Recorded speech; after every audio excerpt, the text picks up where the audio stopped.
バンコクで働く30代の会社員がいるのだ。先月の給料、いつもと同じ金額なのに、家計簿をつけたら愕然、食費が2万5千円も増えているのだ。給料は消えていないのに、給料の価値が消えたのだ。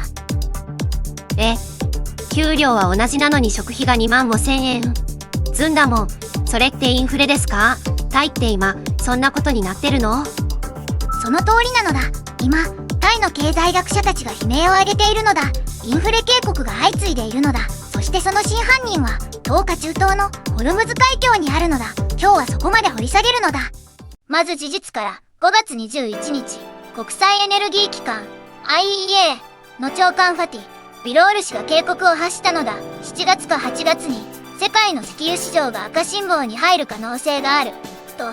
なぜなのか、それは中東戦争とホルムズ海峡の封鎖にあるのだ。赤信号を7月か8月？ずんだもん、それって今からわずか45日ってことじゃない？そんな近い期限で世界の石油が危機に？その通りなのだ。去年2月、イランがアメリカとイスラエルの攻撃に報復してホルムズ海峡のタンカー通行をほぼ停止させたのだ。それ以来これが続いているのだ。石油の流通量が激減している状況なのだ。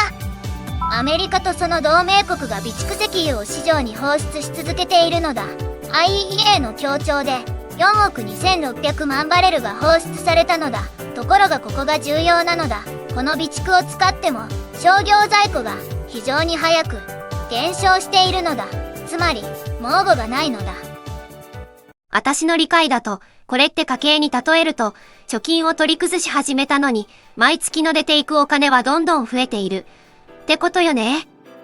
その通りの例えだ。7月か8月には、この備蓄も枯渇する見通しなのだ。そうなると、石油価格はさらに上昇するのだ。そして、東南アジア、特にタイがダメージを受けるのだ。なぜなのか、タイは原油の輸入国、かつ、石油産業に依存している経済構造なのだ。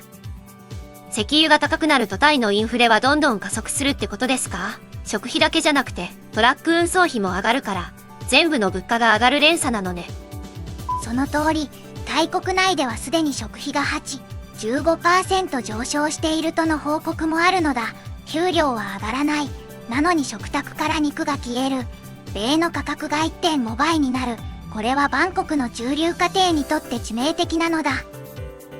ずんだもん。でも日本はタイみたいに石油に依存してないでしょ。だから日本は大丈夫ってことよね。そこだ。むしろ逆なのだ。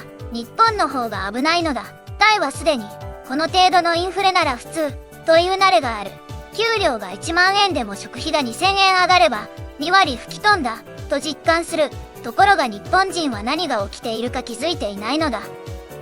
さらに踏み込むと、タイのアヌキン首相が今、フランスに出張しているのだ。なぜなのか、フランスとの経済協力を深める交渉に乗り出しているのだ。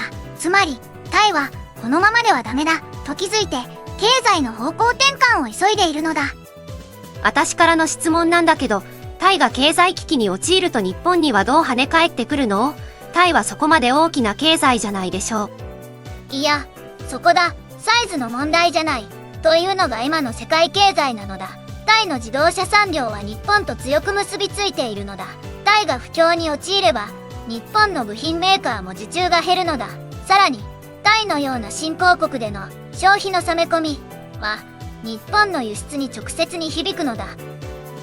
つまり、タイの給料が実質的に減ると、タイ人は物を買わなくなる。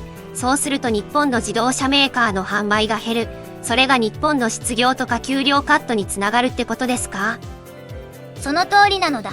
冒頭の話に戻ると、バンコクの会社員の給料が消える話は、実は日本人の給料も消えるメカニズムなのだ。中東のホルムズ海峡で起きている、見えない戦争が、45日後に日本の家計に到達するのだ。今のお話をまとめると、ホルムズ海峡の石油備蓄があと45日で枯渇する見通し、タイはインフレで家計が破壊される、その連鎖が日本の経済にも及ぶ、ってことですね。その通り、ここからは個人の対策を考えるのだ。給料が消える、時代に何をすべきか。第一は、食費や光熱費の先読み値上げ対策、なのだ。今、買える食材は今買う、保存できるものは買い溜める。これが2万円の防衛につながるのだ。1、2万円。それって結構大きいですね。でも、全部の人ができるわけじゃないでしょう。給料が20万円の人だったら。そこだ。これは個人の問題ではない。